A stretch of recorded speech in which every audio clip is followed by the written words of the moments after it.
Hi there, I'm new to the MedHeads channel, and this is my very first podcast for MedHeads, so thanks for tuning in. Hope you enjoy it, and I'm looking forward to bringing you more episodes real soon. Let's start with something that might surprise you. 1 in 3 adults aren't getting enough sleep, and about half of us feel tired most days of the week. So if you're dragging through your morning coffee, crashing in the afternoon, or wondering why you still feel tired even after a full night in bed, you're definitely not alone. But the problem might not be sleep itself. It could be your circadian rhythm. So what is it? Your circadian rhythm is basically your body's internal 24-hour clock. It runs in the background and helps control your sleep-wake cycle, digestion, body temperature, hormone release, and even your mood. It's regulated by a tiny part of your brain called the suprachiasmatic nucleus. Yeah, I had to practice saying that too. This master clock responds mostly to light, especially sunlight. That's what helps your body figure out when to be alert and when to wind down. And it's not just about sleep. This clock tells your digestive system when to get ready to eat. It tells your brain when to pay attention. It even affects your immune system. There are certain times of day when you're better at fighting off infection. So when your rhythm is on track, you feel alert in the morning, steady through the day, and sleepy at night.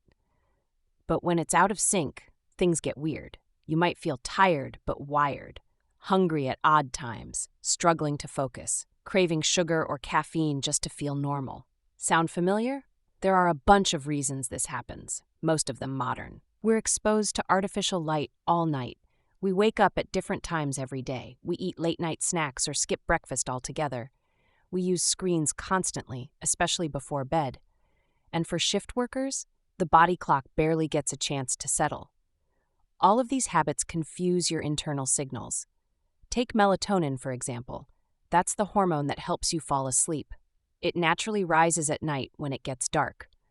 But if you're on your phone at 11 p.m., your brain's getting mixed signals. It's like telling your body it's still daytime. Let's get into how this actually affects your health.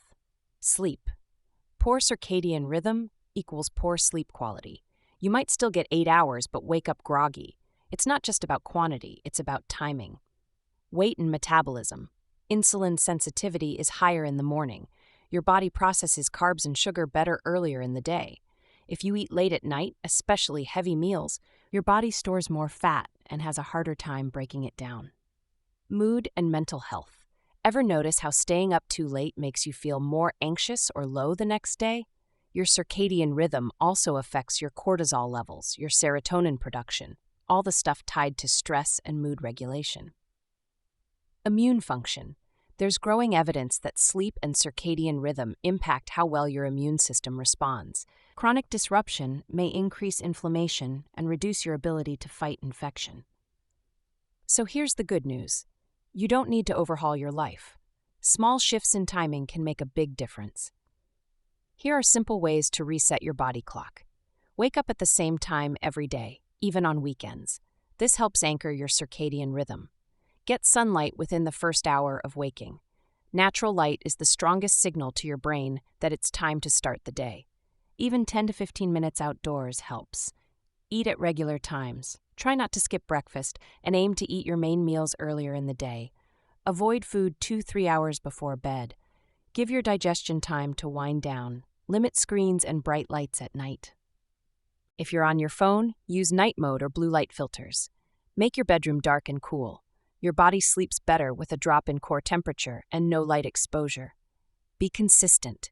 Your rhythm depends on repetition, so keep your routine steady when you can.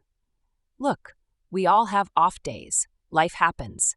But if you're always tired, struggling with energy or sleep, or riding a roller coaster of crashes and cravings, this is where you start. It's not about adding a bunch of wellness hacks. It's about giving your body a rhythm to follow, so it knows when to energize and when to rest. We don't need to be perfectly optimized. We just need to stop working against ourselves. So here's the challenge. Pick one thing this week to help your body clock. Maybe it's morning sunlight. Maybe it's moving dinner a bit earlier. Try it for a few days and see how you feel. And I want to hear from you. What's the one thing that messes with your sleep or energy the most? Drop a comment and let's talk about it. This is just the start. And remember, trust your gut, but follow your clock. This MedHeads podcast was brought to you by Meducate.now, where you'll find easy, down-to-earth health content to help you feel your best.